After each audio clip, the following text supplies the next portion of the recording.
Video है बहुत ही खास, क्योंकि मैं आपको बताने वाली हूँ पोल्यूशन की एक बहुत ही इंटरेस्टिंग फॉर्म के ऊपर, जिसको आप यकीनन नहीं जानते होंगे। ये है पोल्यूशन फ्रॉम काउस डंग, या जानवरों के फुजले और पू से, यानी जो फुजला खारिज होता है उससे जो माहौलियाती तब्दीलियां रोनमा हो रही हैं और ये कैसे इंसानी सेहत को अफेक्ट कर रही हैं। बहुत ही इंटरेस्टिंग रिसर्च है। साइंसदान पूरी दुनिया में सर पकड़कर बैठे हुए हैं, जबकि हम बड़ी बेसिक किस्म के मसाइल में यहाँ पर उलझे हुए हैं और दुनिया क्या क्या बातें सोच रही है। ऑस्ट्रेलिया में तकरीबन 28 मिलियन मवेशी पाए जाते हैं। ऑस्ट्रेलिया दुनिया की बिगेस्ट फार्म इंडस्ट्रीज के अंदर आता है, कि जो कि लाइव स्टॉक और डेयरी प्रोडक्ट्स के हवाले से दुनिया में जाने माने जाते हैं। इसके अलावा यूरोप और बाकी ममालिक के अंदर भी ये प्रॉब्लम पाई जाती है कि ये जो जानवरों का फुजला है, इसको दरअसल हम कहाँ फेंकें और इसका हम क्या करें। उसमें जितनी भी एक आज तक आ रही हैं मुख्तलिफ इनोवेशंस आ रही हैं, जैसे पाकिस्तान में भी एक चीज चलती है जिसको हम वो काओ जो डंग है, जो फुजला है, गोबर गैस का एक आए थे, प्लांट्स आए थे। लेकिन यूरोप में जब इन्होंने एस्टीमेट लगाया तो इन्हें क्या अंदाजा हुआ कि इन प्लांट्स को रन करने के लिए जितनी अमाउंट दरकार है ना, जितने पैसे चाहिए, उन पैसों के बजाय फार्मर्स ये तरजीह देते हैं कि हम फाइन पे कर लें और इलीगल तरीके से एनिमल वेस्ट को डिस्पोज ऑफ कर लें। बड़ी अजीब बात लग रही है ना, लेकिन हम शेयर करते हैं कि एक जानवर दिन भर में कितना फुजला खारिज करता है। एक दूध देने वाली गाय एक दिन में 150 पाउंड फुजला पैदा करती है और 10 से 12 दफा हगती है। इसी तरह से बीफ, ब्रायलर, चिकन मिलकर 4 पाउंड फुजला खारिज करते हैं एक दिन के अंदर। तो इस तरह अगर हम अंदाजा लगाएं कि जितने ज्यादा जानवर हैं वो कितना ज्यादा फुजला खारिज कर रहे हैं, और ये फुजला कहाँ जाता है जब ये सही तरह डिस्पोज ऑफ नहीं किया जाता और ये खुला पड़ा रहता है गोबर, और इसको कीड़े मकोड़े एक तरह से जब तक इसके ऊपर काम नहीं करते तो वो हवा में शामिल होकर इंसानी गलों तक पहुंचता है, और बहुत सी बीमारियां जो जानवरों की है वो इंसानों को मुंतकिल होती हैं। जैसा कि पिछले दिनों हमें याद है ये कोरोना वायरस और रंग बिरंगे हम नाम सुनते हैं, जिनमें से बहुत से इंसानों को ट्रांसमिट हुए हैं। ये डेंगू वायरस भी आया, ये भी मच्छरों के काटने से था। तो इस तरह ये सारे जो मच्छर और ये चीजें पैदा होती हैं, ये इनके लिए बड़ी एक मजेदार प्लेस होती है। इन्हें गोबर मिल जाता है ना जब ताजा, तो इसके ऊपर बहुत से जरासीम परवरिश पाने लगते हैं। इसके अलावा ये गोबर जब चला जाता है पानी के अंदर तो वाटर बेड्स में बैठ जाता है, इस तरह पीने का साफ पानी भी गंदा कर देता है। फार्मर्स अक्सर क्या करते हैं कि जब ये फुजला ज्यादा इकट्ठा होता है तो उसे सारी जमीनों के ऊपर बखेर देते हैं। जब जमीन के ऊपर इनकी एक मिकदार से एक जितना प्रोपोर्शन होता है उससे ज्यादा हो जाए तो ये मीथेन गैस पैदा हो जाती है, और मीथेन गैस हवा में शामिल हो जाती है। Methane gas green house gases की सबसे ज्यादा डेंजरस गैस है, जो कि सबसे ज्यादा हीट ट्रैप करती है, जिससे ग्लोबल वार्मिंग के अंदर इजाफा हो रहा है और दुनिया के टेम्परेचर चेंज हो रहे हैं। इसी तरह जिन जगहों पर बहुत बड़े बड़े फार्म हाउसेज हैं, एनिमल्स पाए जाते हैं और जमीन के अंदर खुला गोबर छोड़ दिया जाता है, वहां पर हवा में एक सर्टन सिर्फ ताफून ही पैदा नहीं होता, स्मेल नहीं सिर्फ आ रही होती, बल्कि उस हवा के अंदर भी इन कसाफतों की मिकदार बहुत ज्यादा बढ़ जाती है, और वह इंसानी सेहत के लिए भी इंतहाई मुज़र होती है, जो बहुत सी बीमारियों को जन्म देती है।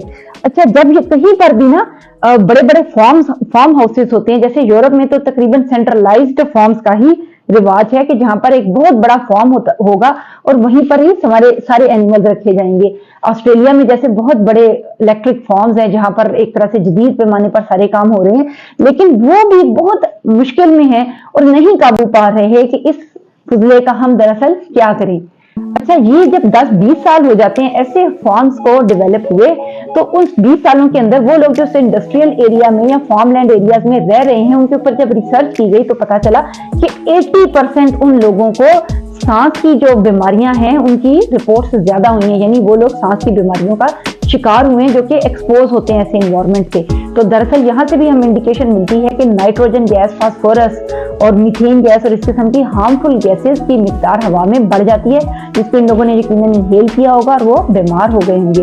अच्छा, इसके साथ साथ एक और रिसर्च है जो कि है सहारा अफ्रीका की, और अफ्रीका में बहुत काम हुआ है पिछले दिनों सैनिटेशन के ऊपर, ह्यूमन सैनिटेशन के ऊपर। उन्होंने भी बहुत सारी टॉयलेट वगैरह बनाई हैं, कि लोग एक तरह से खुलेआम ना हगें बाहर जाकर।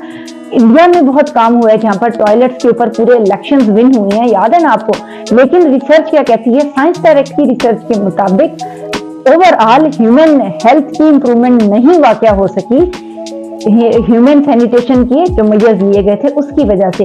जब डीप इनसाइट इस फिनोमेना को रिसर्च किया गया तो क्या बात सामने आई? बात ये सामने आई कि दरअसल इंसानों का फुजला तो ठिकाने लगा लिया है, लेकिन उससे कई गुना ज्यादा बिलियंस ऑफ फुजला पैदा कर रहे हैं जानवर, और वो कहीं भी हग रहे हैं। वो सड़क पे भी लगे हुए हैं, घरों में भी ओपन पड़ा हुआ है, उनका फुजला पड़ा हुआ है और वो डिस्पोज ऑफ नहीं हो रहा, और उसके ऊपर जरासीम पैदा हो रहे हैं, जो डिफरेंट किस्म के ये इंसेक्ट्स हैं वो पैदा हो रहे हैं और उनके ऊपर परवरिश पा रहे हैं और हवा में शामिल हो रहे हैं, पानी में शामिल हो रहे हैं। तो डायरिया और इससे रिलेटेड बीमारियों के ऊपर कोई भी वाज़ेह चेंजेस नजर नहीं आ सकी हैं। अब जानवरों से इंसानों को मुंतकिल होने वाली बीमारियों को ज़ूनोटिक डिजीजेस कहा जाता है। इससे बच्चों की अमवात में इजाफा होता है और इसके अलावा ये बीमारियां इंसानी सेहत को भी बुरी तरह मुतासिर करती हैं। इसके अलावा चिकन्स की वजह से सैल्मोनेला नाम की बीमारी, हेपेटाइटिस पैदा होती है और काऊ की वजह से भी इसी तरह कुछ बीमारियां पैदा होती हैं। लॉन्ग टर्म जो एक्सपोज्ड हैं लोग हर टाइम इसके अंदर रहते हैं, मेल नरिश्ड होती हैं, खून की कमी वाक़या होती है और कॉग्निटिव प्रॉब्लम्स भी हो सकते हैं। जो एनिमल वेस्ट है ये सर पकड़ के बैठे हुए हैं दुनिया भर के साइंसदान और कोशिश में लगे हुए हैं कि इस चीज को किस तरह से हम बेहतर तरीके से मैनेज कर सकते हैं। जो अभी तक हमारे यहाँ तरीके राइट है ना इसको ठिकाने लगाने के, उनमें एक तरीका है जिसको हम एक तरह से बायोगैस टैंक्स भी कहते हैं, गोबर गैस भी कहते हैं। हमारे मुल्क में बहुत से गोबर गैस प्लांट्स लगे, हमारे मुल्क में तो शायद कंपैरेटिवली ये आसान थे लगाने और कुछ ना कुछ चले हैं, लेकिन यूरोपियन कंट्रीज में इनको मैनेज करना और भी मुश्किल है, जहां पर टेम्परेचर की भी प्रॉब्लम्स हैं, सर्दियां होती हैं बहुत ज्यादा, और फिर ये है कि इनको मैनेज करना उतना महंगा पड़ता है कि ऑस्ट्रेलियन फार्मर्स ये प्रेफर करते हैं कि हम गैर कानूनी तरीके से इसको वेस्ट को बाहर कहीं फेंक दें और फाइन दे दें, तो वो हमारे लिए आसान है कंपैरेटिवली कि हम चैम्बर्स बनाएं और गोबर को ठिकाने लगाएं। वो भी नहीं हो सका। उसके बाद ये काम शुरू किया गया कि इनको हम किसी इंडस्ट्री में यूज कर सकते हैं क्या, इंडस्ट्रीज में भी इसको इस्तेमाल किया जाए, लेकिन उस सूरत में भी जो उससे धुआं खारिज होता है वो भी तकरीबन उतना ही जहरीला है और ये भी मेथड इफेक्टिव साबित नहीं हो सका। उसके अलावा अब पेपर फार्मिंग में भी ये जो चिप बोर्ड्स वगैरह बन रहे हैं उसमें कुछ इस्तेमाल होना शुरू हुआ है। उसके अलावा कागज बनाने में इसको कह रहे हैं शायद इस्तेमाल करेंगे, तो इस हवाले से भी बहुत सी इनोवेशन की जा रही है कि इसको कहाँ ठिकाने लगाएं, जबकि हम बहुत ही बड़े बड़े प्रॉब्लम्स में उलझे हुए हैं और दुनिया उससे भी बड़े मसले में उलझी हुई है कि मवेशियों के फजले को हम दरअसल कहाँ ठिकाने लगाएं, उसको कैसे इस्तेमाल में लाएं। उसका एक बहुत ही अच्छा सोल्यूशन उन्होंने निकाला है जो कि मैं बताऊंगी अगली क्लिप में। मेरे चैनल के साथ बंधे रहिएगा, लाइक और सब्सक्राइब जरूर कीजिएगा। मैं बहुत ही अच्छी अच्छी इंफॉर्मेटिव वीडियोस बनाती हूँ, इसीलिए बनाती हूँ कि आप लोग सुने और आप लोग नहीं सुनते हैं, इसलिए चैनल को सब्सक्राइब करना है। और मैं जानवरों के फजले को ठिकाने लगाने का जो मॉडर्न रिसर्च हुई है उसके हवाले से क्या इनोवेशंस हो रही है मैं आपको अगली वीडियो में बताऊंगी।